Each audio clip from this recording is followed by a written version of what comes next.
Hi everyone. I am back with another top 10, and this one was the most requested one that I got, and it is the Germans. So here you go. Top 10 German vehicles. Again, let me just say this up front. The big disclaimer, this is just, of course, my personal opinion based on my experience on how often I see these German vehicles on the tables around at competitive tournaments. So it's all competitive, and it's all it's all just uh, what I actually see being used. Um, so you might argue that there are certain builds where something else is better. This is what I actually see being used in competitive settings. Um, The series here was, of course, inspired by someone else's top 10s, so that also in the disclaimer part. Um, and let's go. Right, the first pick, some people who know me might not be surprised by this one. It is the M14/42 Polizei tank. Um, For me, this is a German version of the Darker Stewart. It's actually an Italian tank that has a lot of machine guns. It has 4 machine guns and a light AT gun. It's 8 plus. It's vulnerable, just like the Stewart is pretty vulnerable, but it is a tank, so you can do tank assaults with it, and it's costed pretty much like the Stewart at 145 points. Um, so yeah, that is just, it's a cheap machine gun nest. It can do multi-roles, it can do a little bit of tank hunting, um, and it's just really a useful tool. It is the Darker Stewart of the Germans. And that, of course, informs my next choice as well. This is not something that I'm seeing a lot, but more something that I'm expecting to see a lot. And that is the Panzer III. My second choice is the Panzer III, the new version, the one that has double coaxial machine guns, because that will mean that you get 18 machine gun shots. You have a hull-mounted machine gun, you have double coaxial machine guns in the turret. That means you have 18 machine gun shots. Um, for 140 points, that is really, really good.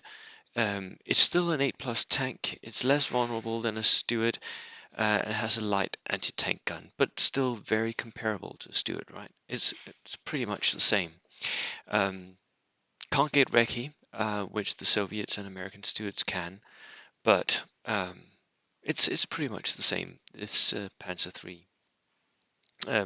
So I am expecting to see this a lot on tables going forward. So yeah. And the third choice is an odd one out, and that is simply because it's the heavy field car of the Germans. I picked this as my number 3 because I'm seeing this in almost all German lists that I'm facing on tables at competitive events. Every single one of them has at least one heavy field car. And I'm trying to rationalize right now why it is that German players pick this. It is fairly small, especially if you don't have the canopy on the car. It is fairly small, which means that it's pretty easy to hide. It's fast because it's wheeled. It is soft-skinned, but it also has transport capacity, and I think it's a 6-man transport capacity, if I remember correctly. So basically, that means it's a German version of a Dodge truck, the American Dodge, which is really useful. It's basically an engineer transport. It's something that you can stick 5 engineers in, or maybe even a 6-man assault rifle veteran unit if you want to go that route, and just throw it at something. So it's a more useful, it's a larger version of the Jeeps of the Allies. And as such, it's really common. I see it everywhere. It's really usable. And I think you should buy one for your German army as soon as you can. It's just really, really useful tool. Um, yeah, my number 4 is the Hotchkiss. The a H35, and it's not the actual tank that I'm showing here on this picture here. I couldn't find an image of the tank. That really annoyed me. I was searching around the internet. Um, it is the same tank, but there's a version of it that has a mounted SdKfz multi-rocket launcher on it, and that's the version that I'm going to put forward here. It was something that I learned to hate in the hands of Manuel, the German team captain, who taught me the terror of facing multiple of these Hotchkiss tanks. Because one of the army builds that you can build is what I call the Noob Basher. And the Noob Basher has multiple rocket launchers in it, lots of them. And Manuel I played a game against Manuel at a Danish tournament, and he had brought, was it 3 or 4 of these very, very inexpensive tanks, and he just multi-launched everything that was there. So it's a really useful, and it's very, very small. You can easily hide it. It's very small, has a small profile. It's an 8+ tank. It has a low velocity anti-tank gun and a coaxial MMG and that multi-rocket launcher. And what is crucial here is that it can fire both its weapon systems. So it can fire the MMG or the AT gun if it wants to, and it can fire the multi-rocket launcher. Really useful. At 124 points inexperienced, I think you should buy it inexperienced because the multi-rocket launcher doesn't care about that. It's a steal. It's really, really good. And you can put multiple into your army list if you're running tank platoons and get away with quite a lot of Dhaka. My number 5. Sorry, where did my 5 go? My number 5 is gone. Oh well. Number 6. My number 6 pick is the Kugelblitz. The Kugelblitz is well, basically it's a medium tank. It's a 9+. It's on a chassis for the Panzer 4 or 3, I think, and it has a closed-up turret. In real life, they made 3 of these, and only 1 made it into combat, something like that. In German lists, you see them quite a lot. It's 205 points. Has 2 heavy autocannons in the turret, twin-linked, and an MMG in the hull. So basically, this is a light tank and soft-skinned hunter, and it's extremely effective. It also murders veterans because you just need to hit, and then it's the 1-inch HE template, and it can really mess up your veterans. I faced a double Kugelblitz list at the last WTC, and I got absolutely hammered. I did win the game though, but that was on objectives because I lost almost all my army. But the Kugelblitz is a really useful tool. It is expensive, but it's right on the borderline where it still is worth the points, right? My number 7 is the Renault UE. Again, we're taking I did with the Hotchkiss, we're taking a 30s tank, upgrading it with a multi-rocket launcher, and suddenly it becomes useful. The Renault tanks were not very good in real life. They were early war tanks, they were interwar period tanks, and in that respect, no. But the Germans, with their weird and wacky and wonderful ideas about what you could stick on a small vehicle, they made this little thing. And what's so special about this is it's really inexpensive. 92 points, and you get a multi-rocket launcher. It's only a multi-rocket launcher, but it's armored. 7+. It's very small. You can get hard cover from almost anything, and it's close-topped. So if you're building Noob Basher lists, the Wurfrahmen is very, very usable for that.